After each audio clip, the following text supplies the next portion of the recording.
Good evening, everyone. It's wonderful to see you all out on a cool or cold Wednesday evening. I know church isn't usually this full on a Wednesday, so I'm really pleased when I'm back home. It's just a faithful few that turns up on a Wednesday, even when they're having programs. This evening we have a lot to go through, so we're not gonna spend a lot of time with the prelude. The presentation is about cancer, the answer to cancer. And it is a topic that everybody is often scared by. It's a word that some of my patients even don't want to repeat.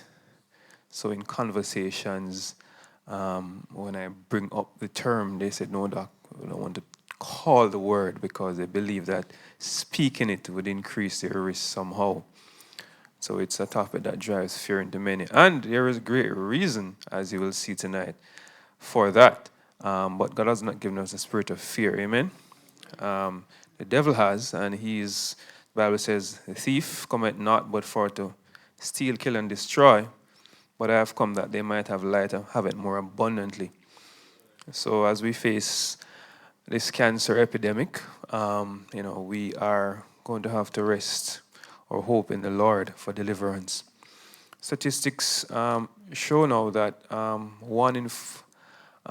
two out of every five persons worldwide will get cancer at some time during their lives. So for every five person here, two of you at some point will find out you have cancer. And being in the UK put you at even increased risk compared to some other areas in the world. Before we go into our presentation, we're going to do a health affirmation. This one is slightly different. It was from an older presentation. So we are going to do the one that we've been doing. So let me switch back and let us all stand together to do the correct one. You won't get away tonight. After 3, 1, 2, 3. I am fearfully and wonderfully made. Was bought with a price. My body is a temple of God. By caring for myself, I daily increase in favor with man and God. Let us pray. Heavenly Father, we thank you again tonight for bringing us here to hear words from heaven that are meant to heal and to free us of diseases and infirmity. Father God, tonight we ask for a special outpouring of your Spirit, that as we tarry here and fellowship together, we will be drawn closer to you and our bodies will be disease-free. In Jesus' name, amen. All right, so as I may have hinted to you before, I am no stranger to cancer on a personal level. I did have my mother being diagnosed with cancer when I was about 17, and she died when I was 20. It was a very challenging journey for her. And so I have had a personal interaction with that particular disease. And having become a doctor, I've had many, many patients who have been in my care who have had cancer, many of whom have sadly passed. And so all of us here would know somebody who have had cancer and passed. We may even know somebody today who has cancer and is still suffering. And so it's a disease that, will come with a lot of negative emotions and fear and anxiety. Don't know if tonight I'll be able to get rid of all your fears and anxiety and worry about cancer, because it still remains a great challenge. Before I go into the presentation, though, for the first, I'm going to actually give a disclaimer. The information that I'll give you tonight is not meant to replace the advice of your doctor, diagnostic tests, or standard treatments available as it concerns cancer. Both conventional medical treatment and naturopathic medical treatment are significantly failing to address this disease. So I don't come tonight with a cure that I'm going to hand out and you go home and don't go to your doctor and you're going to get better. Unfortunately, it's not that easy where cancer is concerned. But I will give you information that will give you hope, give you the ability to understand and to prevent cancer, reduce your risk significantly, and if you do have it, prolong your life.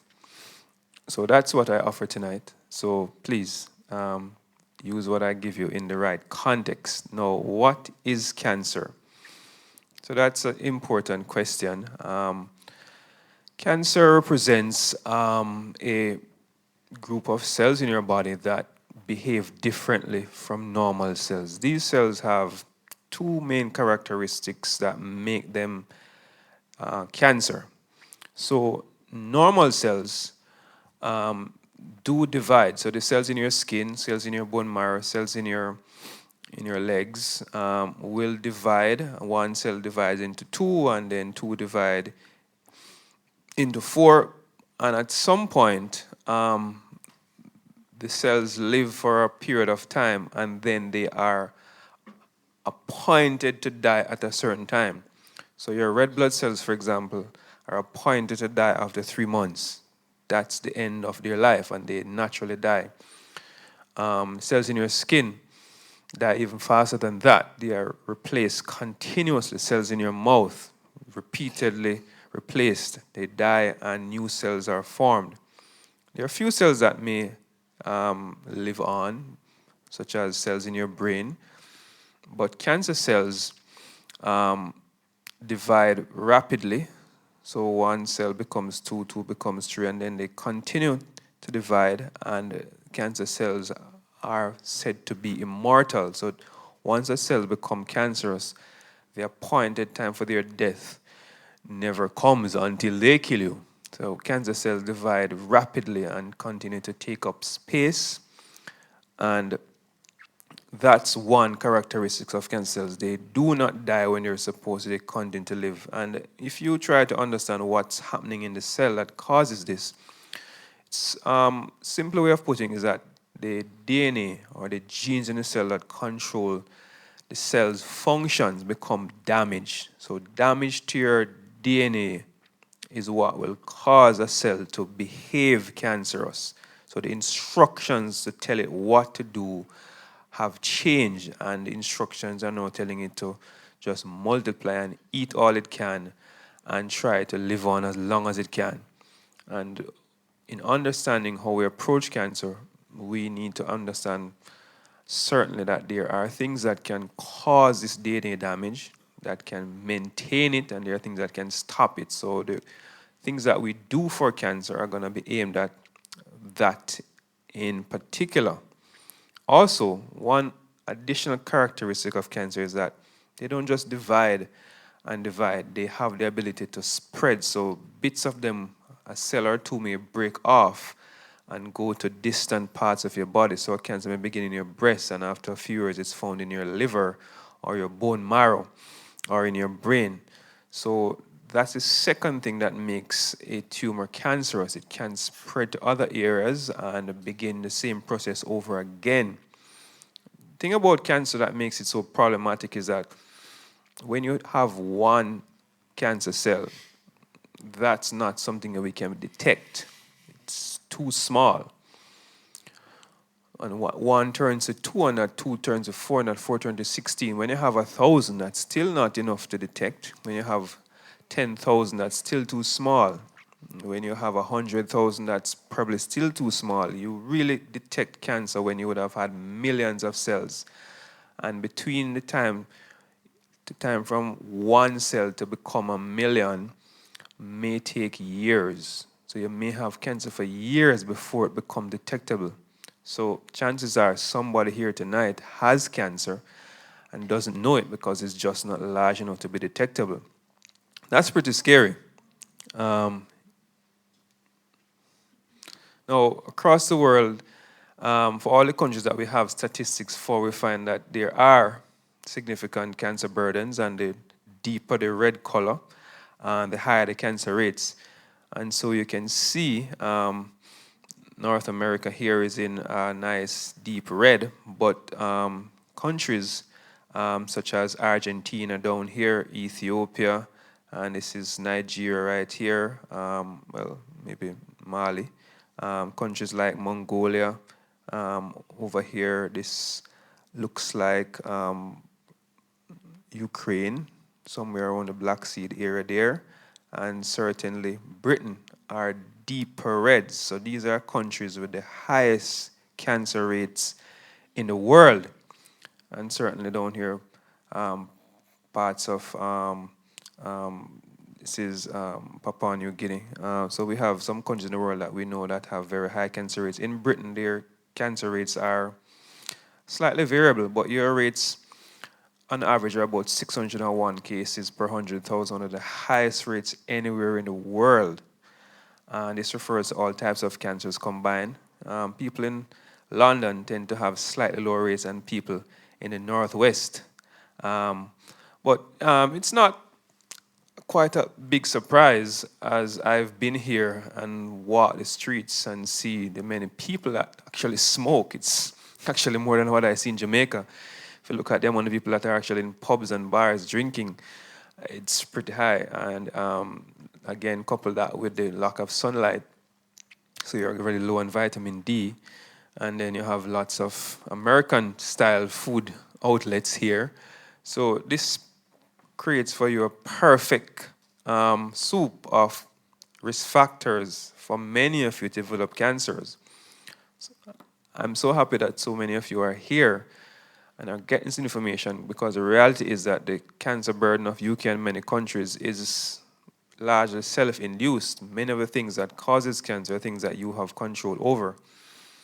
You know, we have seen where maybe less than 20% of cancers, well, way less than 20%, person estimate that about 4% of cancers are actually due to genetics, meaning that you inherited a gene from your parent that caused a cancer. Over 90% of cancers are gonna be sporadic, meaning that something happened during your life that caused a cancer, usually something that you can do something about. There are some areas in the world known for particular cancers. So Jamaica, for example, where I'm from, have the highest rates of prostate cancer of any country in the world. Go over to Japan, stomach cancer is very common there. And you know, in Europe, there are lots of different areas with different types of cancer. Israel has lots of breast cancer, so does America, and so on. Britain doesn't feature on this list, but of course, lung cancer rates and so on are going to be very high here because of the smoking. Good news is that while you have countries that have higher burdens of cancer, there are places in the world that we have very low rates of cancer. And so seeing this huge difference gives us the first bit of observational evidence that in fact there is a lot you can do to reduce your risk of cancer. And if we begin to live like people in these areas, then our cancer rates will be just as low as them. And in studying the diets of these people, we find that as you know, they change, and some of these areas have changed as they change their diet to the standard American diet, which is, you know, fast food and lots of sugar, lots of refined carbohydrates from breads and so on. Their cancer rates increase over time. So there are many areas of the world that had similar cancer rates of these persons 30 years ago, but are now having normal high cancer rates because they have changed. And incidentally, when we studied diet, the diet that prevents cancer is the one that they came from. And so going back to where we were before is really important. Now, this is a graph representing a study published by Dr. Dean Ornish in the Journal of Urology, 2005, which is today the only randomized placebo-controlled trial that has proven that diet and lifestyle can be used to reverse cancer. Placebo control means that you have two sets of people in the study. One set you put on the diet and lifestyle, another set did nothing. This was possible without any, let's say, ethical considerations, because for prostate cancer, treatment options are varied. There are some patients who have early stage prostate cancer that has, as my brother asked yesterday, a low Gleason score. And because the risk of dying from that cancer is so low, some doctors opt to do what we call watchful waiting. We offer no treatment because the treatment often is going to be surgery, radiation, or chemotherapy, which is going to have major side effects. And maybe 1 out of 49 patients will benefit from this treatment. 48 of them will not benefit, and all of them may get side effects that maims them in very personal ways. And so, watchful waiting is a standard treatment for prostate cancer in many areas. So, if a patient was on watchful waiting, then they could be included in the study because they weren't treating them anyway. And so, they put half of the patients on a plant based, whole foods diet, had them exercise, had them do meditation, and had them have, support and love of persons around them. And the other half did whatever they were doing before. And they continued to monitor them. And after a year, persons who were in the placebo group who did nothing, their PSA levels went up. And this is the average. So some persons went up significantly over 200%. And in the control group, nobody's PSA went down. Everybody's PSA went up. In the group that was on the lifestyle changes, after 1 year, their PSAs went down significantly. Some very significant, over 300% drop in their PSA. And we'll look at detailed tests to see the size of the tumors. We use an MRI scan. The size of the tumors in the people who were on a lifestyle management significantly reduced as opposed to increased in other groups. So this is yet the only study so far worldwide to show that diet and lifestyle can reverse prostate cancer. And if we extrapolate based on the study, 2 years later, 3 years later, there was a significant increase in the number of persons who had prostate cancer that survived and were doing well, despite no treatment other than lifestyle changes. When we try to understand what was happening at the cellular level in these persons, we had to look at the DNA. And over here, green is where you have good genes that are turned on, and red is where you have bad genes turned on. And in the pre-treatment group, before anything was done, this is what their DNA looked like. And after a year of lifestyle treatment, we can see a number of good genes being turned on, number of bad genes being turned off. And of course, this amounted to significant changes in their body chemistry and how their body functioned. And of course, this is why the cancer was resolving. We also found that after 5 years in the same study, relative telomere length increased in the lifestyle intervention group and decreased in the control group. So you were asking, what is telomere length? Dr. Elizabeth Blackburn, might have heard of her. She's from somewhere around here. Got a Nobel Prize in physiology a few years ago for her work with telomeres. She discovered that there's a piece of your DNA that controlled when you die. And that's what determines lifespan. And there are things you can do to shorten your telomere faster, such as smoking and not exercising and eating bad foods, and things you can do to lengthen it, such as choice of food and your exercise patterns and your anxiety and stress levels. And so she showed through intense research that you can actually predict a person's time of death by measuring the length of their telomere. And so in this study, they actually measured telomere length to see if it was affected by the lifestyle changes. And yes, after 5 years, we see where persons who was on the lifestyle changes, which we're going to describe in a minute, actually had longer telomeres, indicating that they had lengthened their lifespan. They were going to die at a later age, as opposed to those who did nothing, their telomeres got shorter.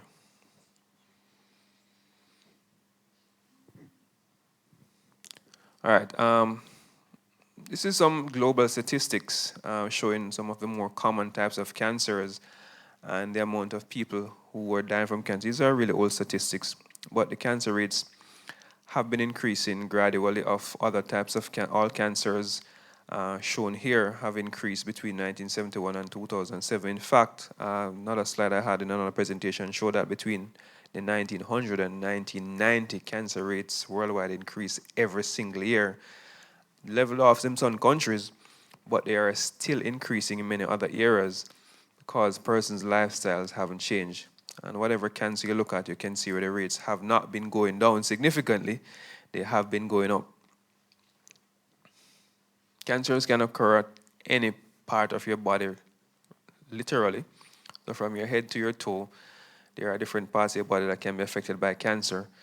And so every cancer is a little different. All cancers are not the same, and there's not one treatment for every single cancer. But in approaching cancer, we're going to be looking at what we're looking at all seminar long, or all the entire series, which is if we identify what are the major causes and risk factors for cancer, and we eliminate them, then of course your risk of cancer will go down. And if you do have cancer, your chance of survival is increased. And that makes sense. That's what we've been saying over and over again. That is the basis on which I've been doing these presentations. And so this slide is really important. It's a little cluttered, but you want to make sure that you pay attention here because we have identified many of the risk factors and causes for cancer. And if you want to lower your cancer rates, you want to pay attention to eliminating as many of these as possible. And so we're going to start up here.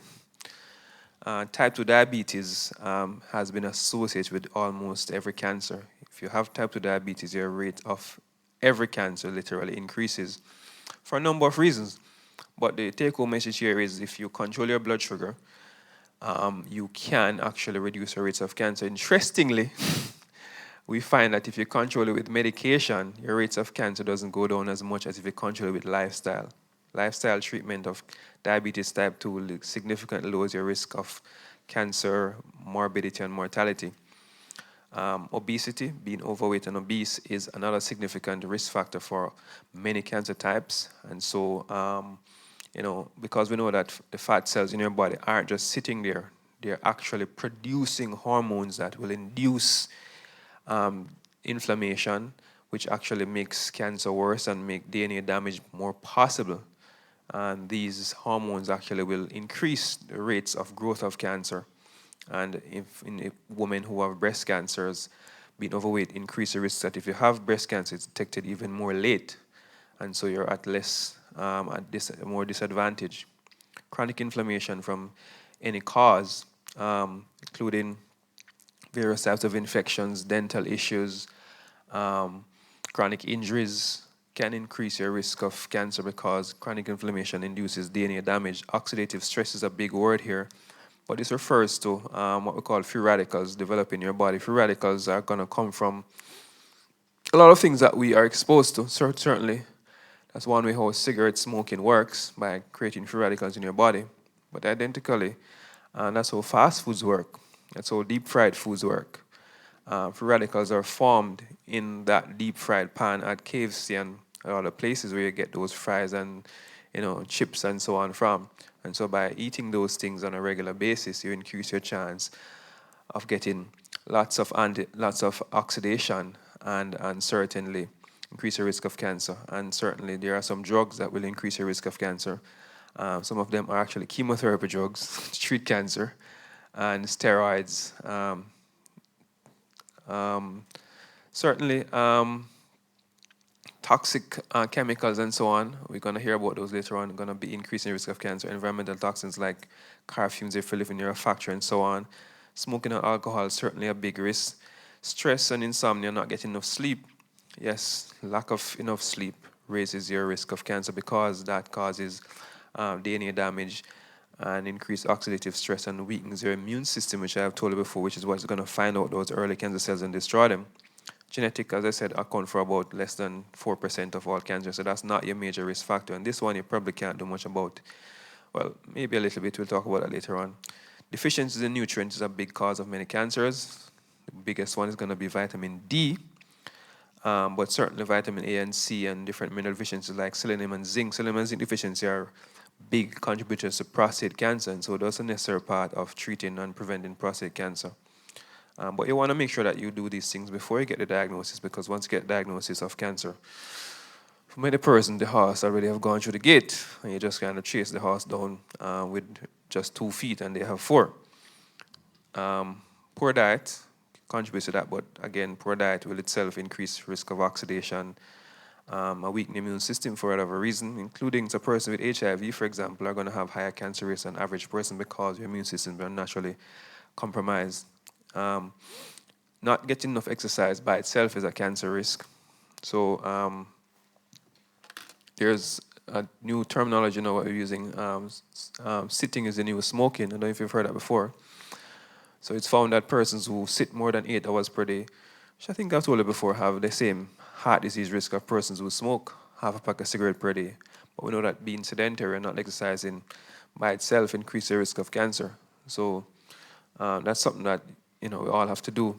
Interestingly, um, without even thinking about it, most of what has been said here has been addressed in your 14-day challenge. If you think about it, we've tried to eliminate all the toxic foods, we've tried to increase um, your immune system, we try to get rid of your sugar and weight problems, and we are definitely looking at reducing your stress and addressing nutritional deficiencies. So by doing or observing the principles in the 14-day challenge, it is gonna be a no-brainer that your cancer rates will automatically go down. So somebody here who has cancer tonight may not manifest such cancer because they did the challenge. Same thing here again, different things that causes cancer. Diet and tobacco smoking are gonna be the biggest things that will cause cancer rates to be increasing in Britain. For women, breast cancer is a big problem, and 3 out of 10 women worldwide now have breast cancer. Well, adult women will have breast cancer. Career women, 70% higher rates of developing cancers than housewives or women of lower job status. Why? Career women tend not to have children or have them very late, and having your first child late is a risk for breast cancer. You can have many more periods and higher exposure of your body to certain hormones. Not breastfeeding is a risk for breast cancer. And so for women who have no children, get a husband and breastfeed him.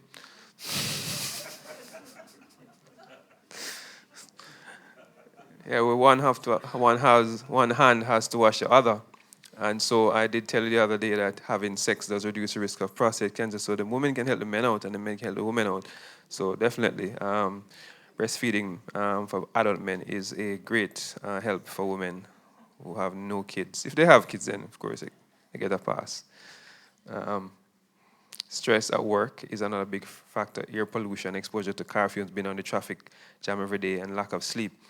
So most women work, and so by working, you do increase your risk of breast cancer and other cancers. Not that you shouldn't work, but you have to then compensate by looking at the other important things that we have been saying to you. There are some less well-established concerns about lifestyle as it relates to breast cancer. Some of these aren't really proven, but some are. So a couple of things here that I'd want to highlight. Let me see.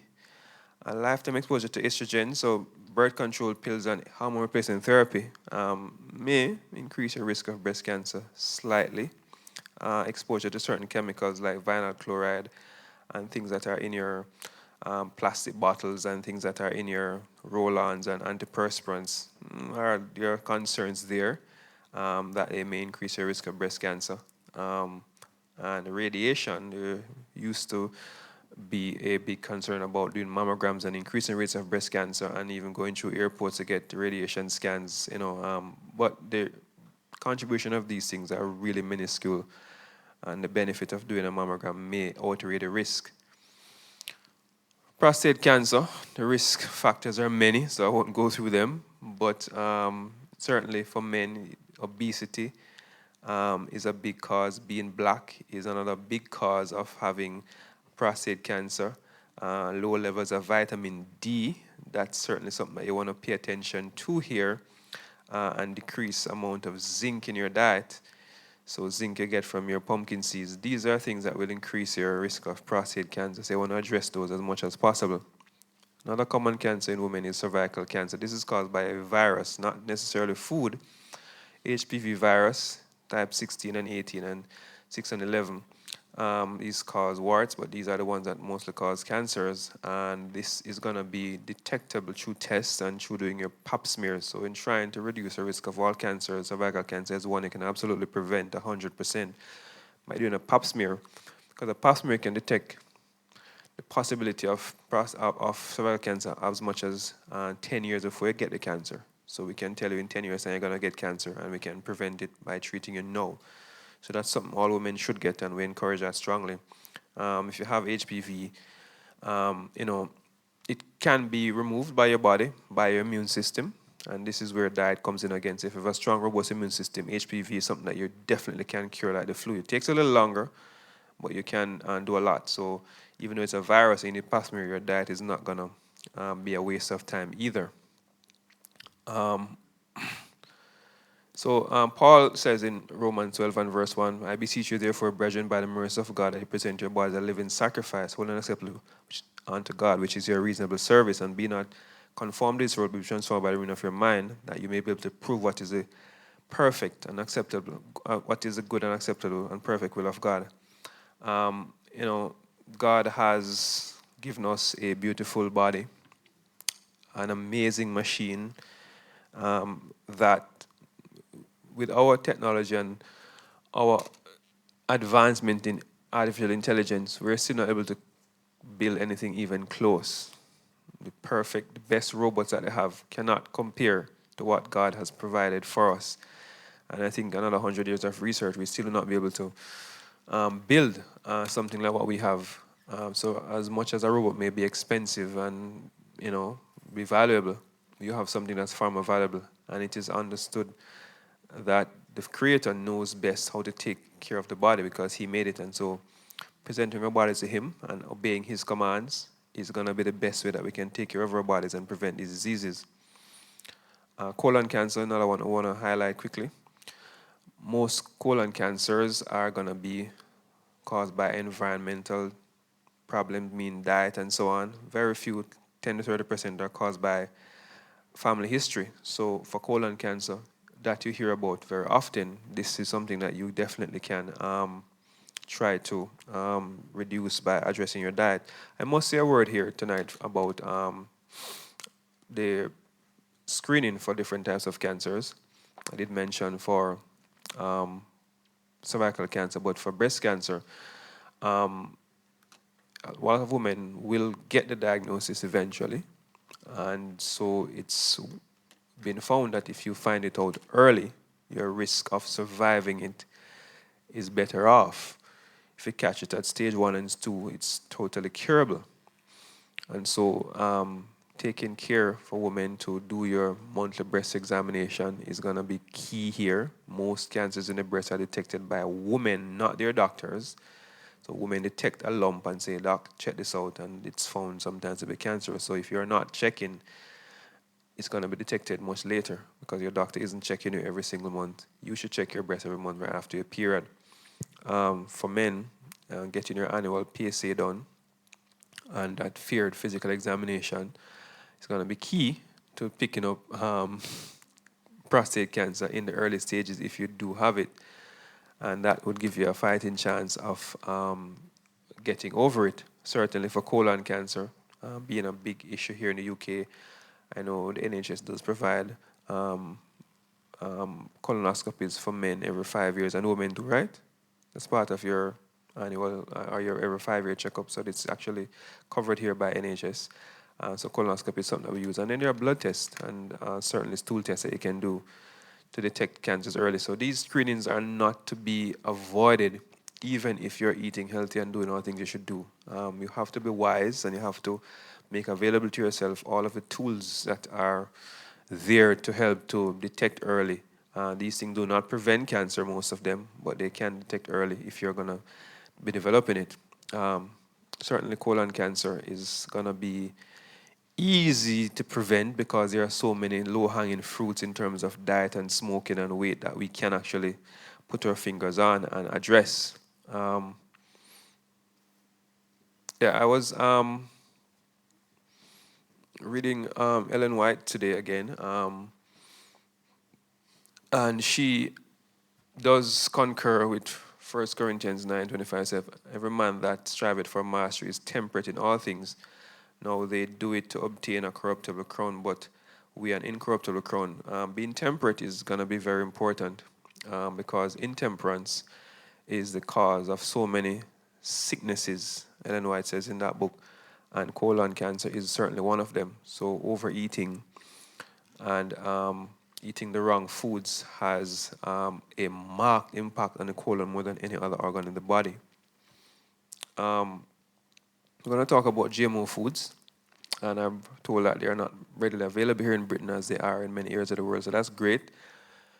So this is the result of a study that was pulled from the journal as the authors of the study was threatened. But this study came about by feeding to rats in a lab GMO soy, and after 6 weeks, rats that were fed regular soy that wasn't GMO, they were compared to rats that were fed GMO soy. And these soy products contain traces of a chemical called glyphosate or Roundup. And after 6 weeks, the rats that were fed GMO soy grew tumors as big as their heads. Of course, the company that makes that compound that's used as a herbicide is a multinational billion-dollar company, and so the publication had to be pulled on the threat of legal action and so on. But the damage had already been done. All of us saw the rats live and in living color and understood what happened.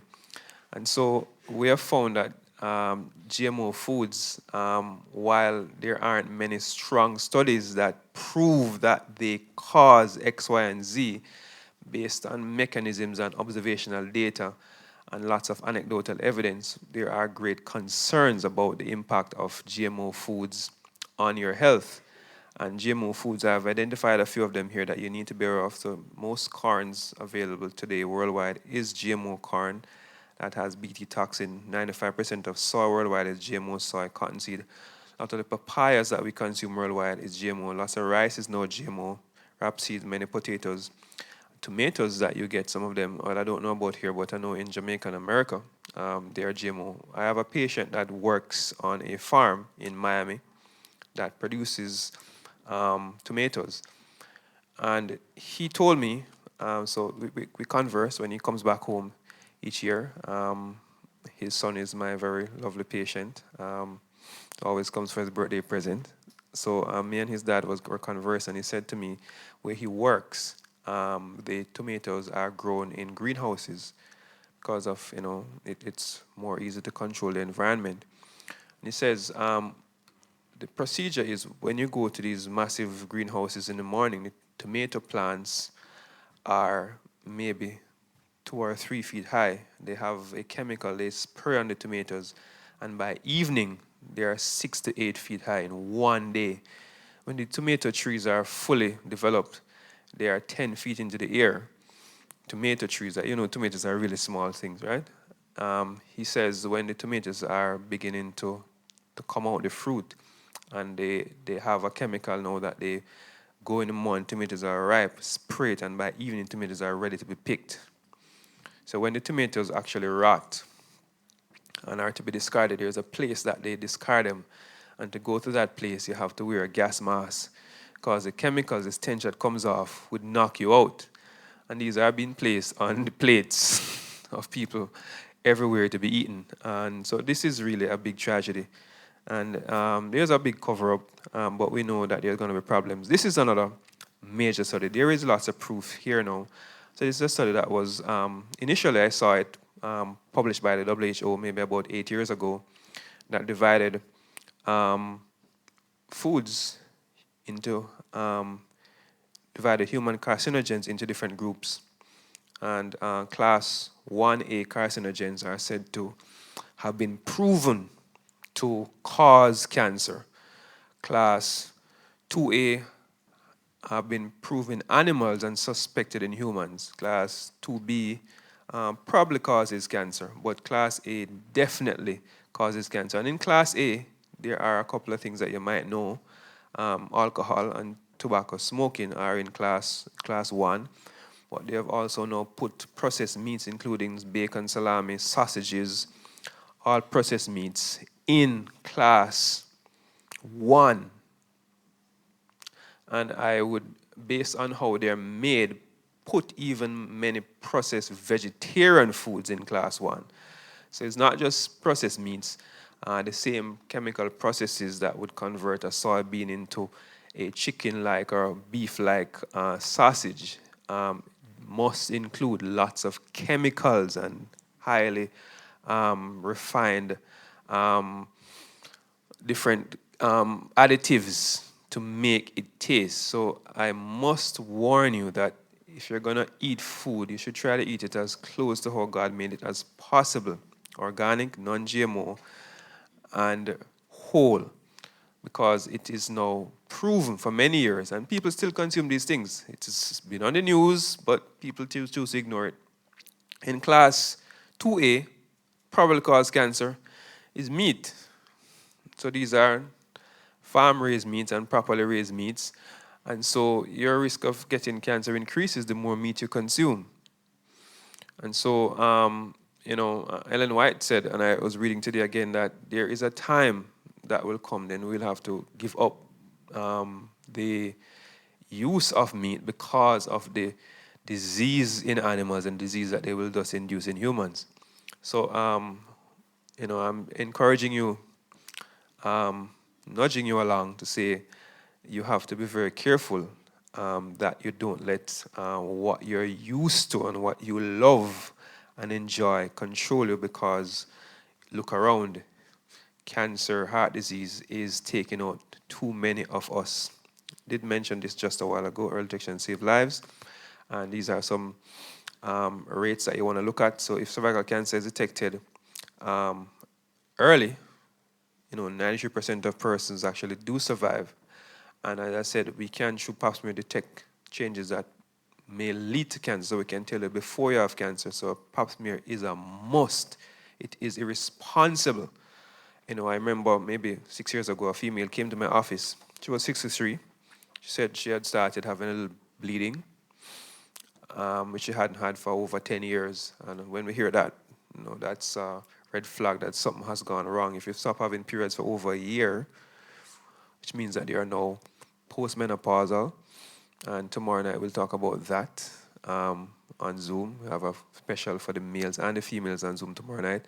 But once menopause has set in and a year has passed, you're not supposed to have any more periods, women. And if you do, then something is wrong. It's not necessarily cancer. It's more likely to be something else. But cancer is a consideration. And this female came to me at 63 with bleeding for one day. And I examined her. And once I looked at the cervix, it was obvious to me that this lady had cancer. And it would have been there for a long time. And she didn't know because she wasn't getting a checkup. And she died 6 months later. It was way too late when she came. I would never forget it. That was the first time I could look and say, yeah, that's what cancer looks like. And if detected late, only 15% of persons will survive. So cervical cancer can be cured. It responds sometimes to radiation and chemo and so on, but early detection is going to be key.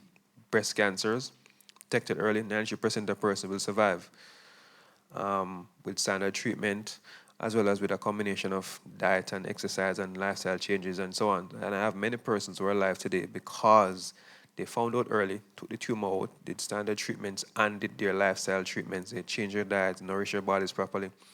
But I've not, and I'm not saying it doesn't happen, so I'm just going to stop here. I know we're an Adventist group, and many of us dead set against doing chemotherapy and radiation and doing surgery. But I must be honest with you, I am yet to see a person who was diagnosed with breast cancer, did no surgery, no radiation, no chemo, and used diet and lifestyle alone to cure the cancer. I have not seen it. What I have seen is persons who have maybe done surgery at minimum in early stage breast cancer and changed their lifestyle and are still alive today 10, 15 years later. but you can't ignore what's available as standard treatment. Depending on the stage, chemoradiation might be necessary, and sometimes it doesn't help. But diet and lifestyle alone, in most instances, if not all, is not alone by itself sufficient.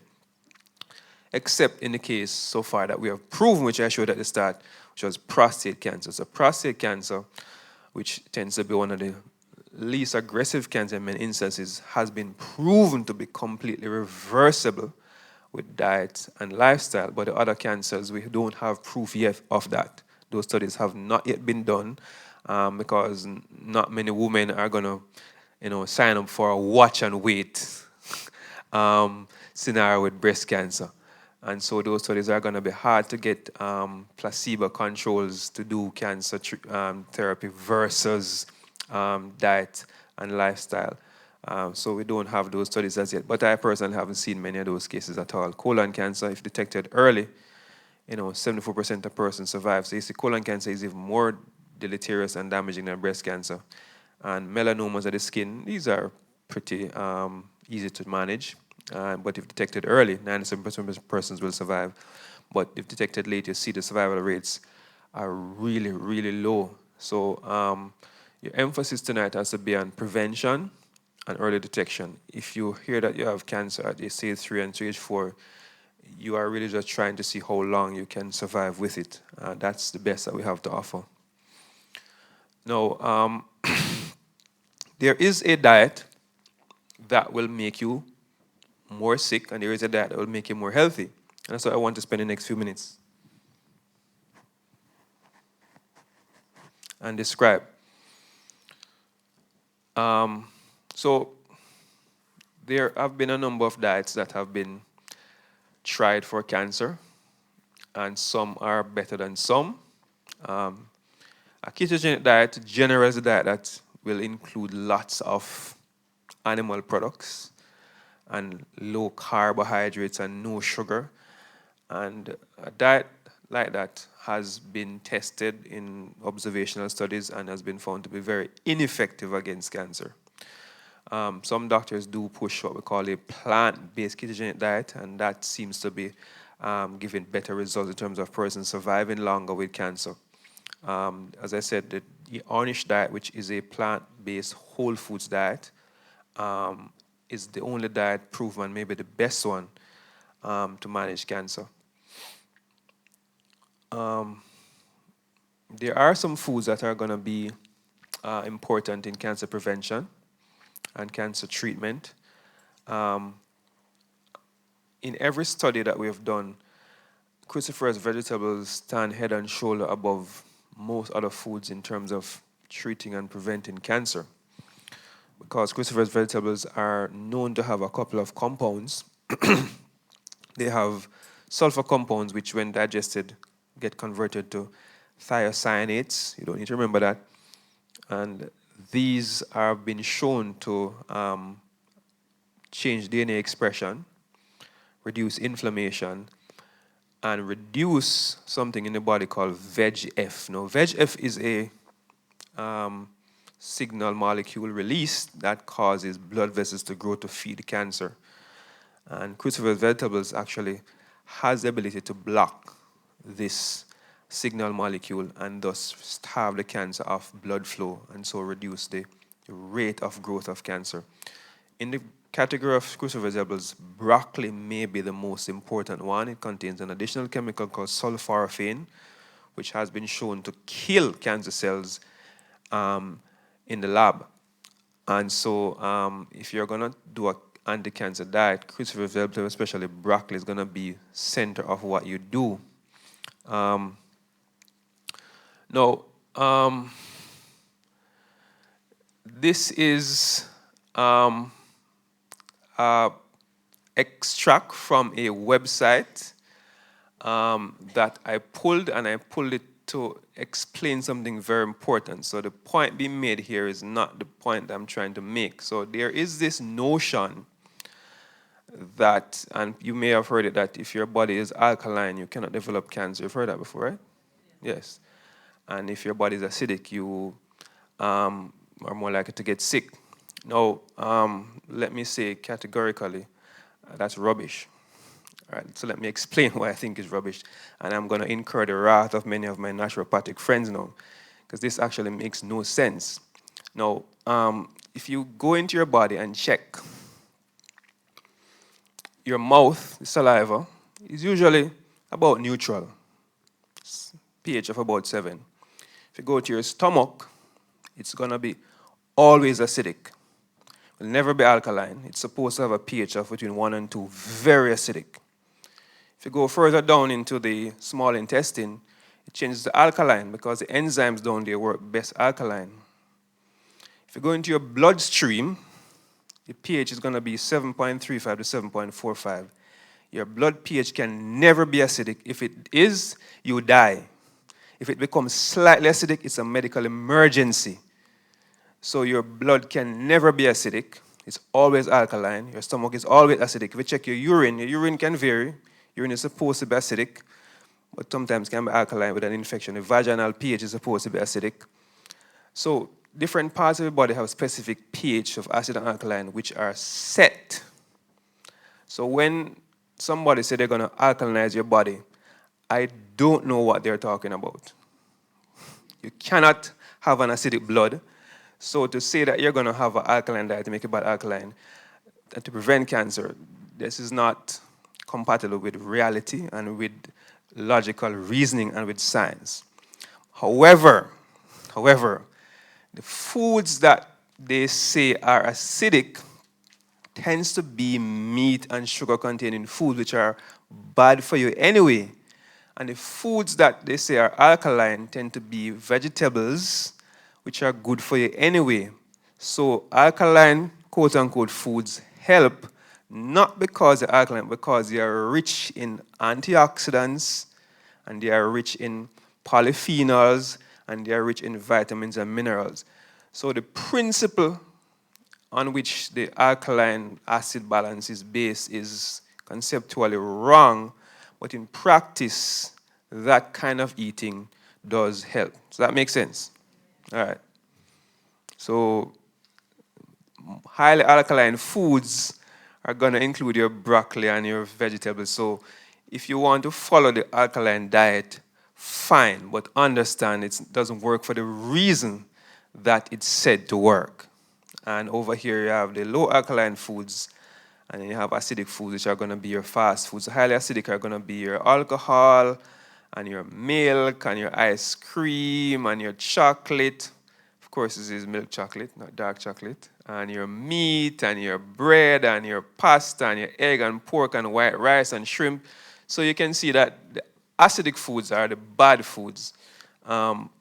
So just wanted to make that clear. A great tool in treating cancer, which again is part of our 14-day challenge, is fasting. Now, the concept behind this is a couple of things. So one, you would have been told that when you fast, you're not taking in any calories. And so it is said that you will starve the cancer cells of nutrients. Well, not really. Even if you don't eat, cancer cells will eat you to survive, right? So you can't starve cancer cells to death. But fasting does work for a number of different reasons. By lowering your blood sugar, it actually boosts your immune system. It gives your digestive system rest, and so you can retool those white blood cells and get those chemicals in your bloodstream that will kill cancer cells. You can actually change DNA expression through fasting. And so you turn off bad genes that way, induce cancers, and so you reduce your risk that way. So fasting works, but not for the reason that many people think it does. There are some very good cancer-fighting foods, which I did mention before. But apart from the cruciferous vegetables, there are a couple others I want to mention. And of course, garlic. Garlic and onions contain some very important compounds such as allicin and quercetin, which themselves are super antioxidants and themselves cause apoptosis or cell death. So antioxidants mean that they get rid of free radicals, right? A very strong antioxidant that we also have here is tomatoes. It contains something called lycopene that gives it a rich color. So lycopene has been shown to be very important in inhibiting prostate cancer progression. And some people have, done a few studies that show, small studies, show that if you have a lot of meat in your diet, tomatoes may help to reduce the impact of meat on your cancer risk. So maybe giving you some more reason to eat meat, but maybe I shouldn't have told you that. Berries are going to be rich in important antioxidants again. Blueberries, for example, are rich in anthocyanins, and other berries have lots of other antioxidants which are going to reduce oxidative stress, which cause DNA damage. So these are more preventative foods. So this is kind of boring stuff because this is what I've been preaching from last week till now. Eat healthy whole foods and you reduce your risk of almost every disease. Eat the bad foods and you get more disease. The same kind of foods you're seeing over and over again. So if you do different bits of research, you'll see the same foods popping up over and over again. These foods prevent cancer and certain foods cause cancer. We've been through this already. Dr. Furman, my good friend from New York, he wrote this book and he recommends these foods to boost your immune system. And these foods will reduce your cancer risk significantly. I have been doing and have been recommending in the challenge green smoothie, green juices, because this is one of the surest way to get into your body whole foods, vegetables in large amounts. So, we're supposed to have about 7 servings of vegetables every single day. That's very hard to eat. But when you put, 3 servings, 4 servings in a blender, in 5 minutes you can consume it. So one of my greatest tools to reduce my risk of cancer is to have green smoothies. Because they have so much vegetables in the one drink. I don't need to be there chewing for half an hour, 5 minutes, and it's down and it's easy digested. So, so you just put all natural healthy ingredients in your smoothies and you have a great cancer prevention food. There's a lot of research going on around xenoestrogens, and it's a big topic now if you do research it. And I did hint at this a few presentations earlier that plastics contain a chemical called BPA, short for bisphenol A, which find themselves into the liquids that these bottles contain. And the hotter the liquid, the more BPA will leach into the liquid, and it bioaccumulates in your bodies over time. Your fat cells, when checked, will have higher and higher amounts of BPA, and BPA are xenoestrogen, which means they affect your body on a hormonal level, and they have been linked with increased risk of hormonal tumors like breast and prostate cancer. And so moving away from plastics and moving towards having filters in your house, which I talked about when we did toxins, and having glass bottle containers to have your water in, or metal from stainless steel and so on, is going to be a great way to reduce your exposure to xenoestrogens. The other things too, endocrine disruptors, such as propyl parabens and methyl parabens, these are going to be found mainly in your cosmetic products. So again, going for healthy cosmetics, olive oil, coconut oil, healthy things that you put on your skin are going to be important. And the names of these chemicals are many, and I won't go through them. But hair dyes and lipsticks and all of these things contain chemicals which by themselves may contribute slightly, but surely, to your cancer risk. There are some infections that may cause cancer, so cancer is not all about food. So there are infections like H. pylori of the stomach, which may increase your risk of gastritis and ulcers and so on, and certainly increase the risk of cancers. HPV we talk about in cervical cancer, HIV infection, hepatitis B infection, EBV infections. All of these are infections that can increase risk for cancer, and so part of your cancer prevention strategy has to be safe sex with your one married partner and taking precautions when you're exposed to people's body chemicals and so on. Certainly it's wise to take precautions everywhere you can. Being physically active decreases risk of many cancers, and being inactive is a risk for cancer independent of your diet. So if you're a healthy eater and you're inactive, your risk of cancer has increased. So certainly, postmenopausal breast cancer, colon cancer, and endometrial cancer are all increased, and you want to aim for 30 minutes. 30 minutes like the minimum though, and I don't want a minimum. You want to get more than minimum, right? Go 45 to an hour, and most days a week. 3 to 4 days is going to be what you want to aim for. So if you are at increased risk of cancer for other reasons, like your family has cancer in it, you may want to balance it out by exercising. And these are simple things we can do to reduce our cancer rates. Yeah, we talked about obesity already, as it increases the risk of many cancers, and especially bowel cancers and breast cancer. So losing weight is going to be a great way for you to approach cancer preparedness and cancer reduction. How much love and support you have on your mood and your stress levels is going to be important. We have mentioned over and over again that stress will induce DNA damage in your body by very many mechanisms, and so having stress reduction techniques, which we've spoken about, having great relationships, laughing a lot, hugging and kissing to increase your endorphins and your oxytocin levels, all of these will help to reduce your cancer risk. So all that we have spoken about are cancer prevention strategies.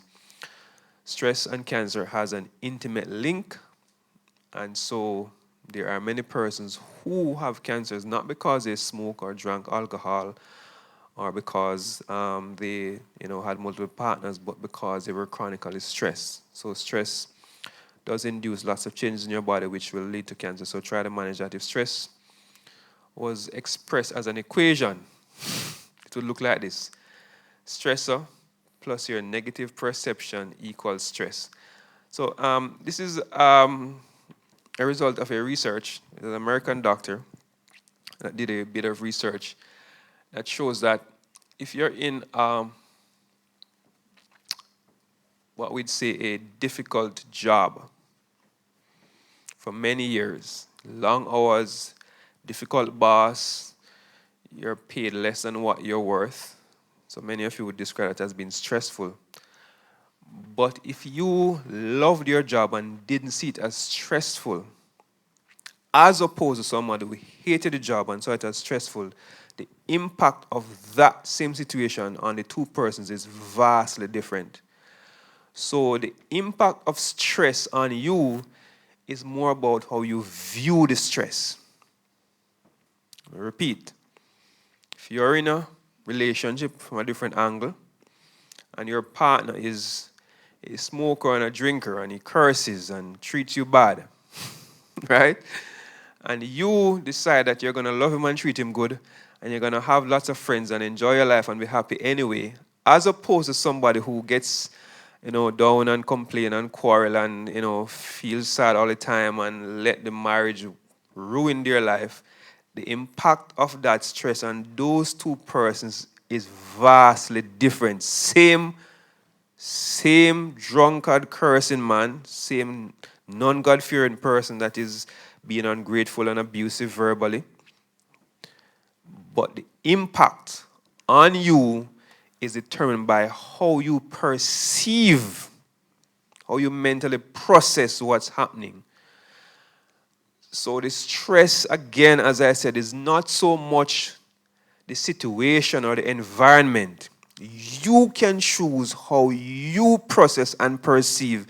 And it may sound insensitive to some persons. I know I may come across, and I'm sorry if I come across as being insensitive to your individual situation, but I'm saying this to save your life. You have control not over the man, but over your perception and your thoughts towards him, and how much you pray for him and how much you try to get on with your life and be happy and still, despite the cussing, cook for him. Or you might decide to leave, whatever. But the situation is not what is the problem. It's your perception of it that will send your blood pressure up, send your blood sugar up, and give you cancer. So choose carefully the thoughts that you have and the habits that you have as a result of your exposure to that situation. Choose to see the glass as half full.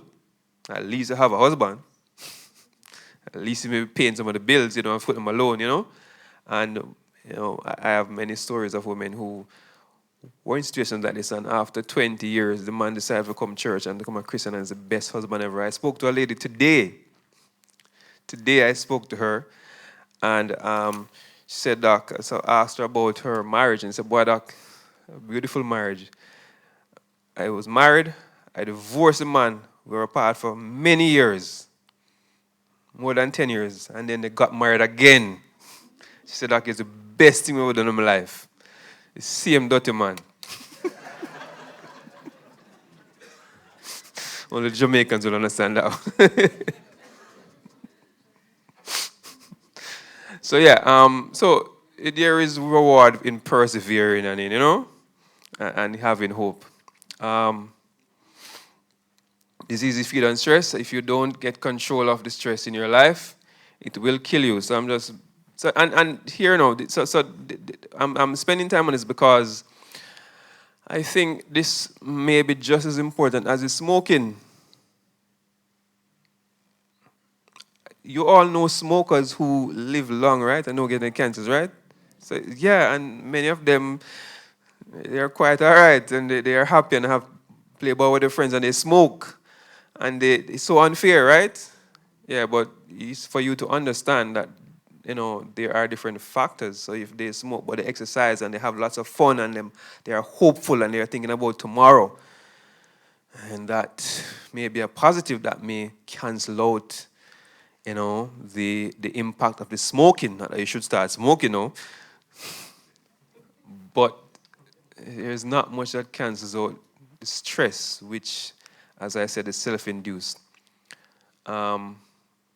Yeah, so we talk about stress and breast cancer, and I did mention that already on this slide I want to go through to understand the impact of stress and breast cancer. The Bible says, and I'm going to be ending here, be anxious for nothing, but in everything, by prayer and supplication with thanksgiving, let your request be made known unto God, and the peace of God, which passes all understanding, shall guard your heart and mind through Christ Jesus. It is important for you to understand that with all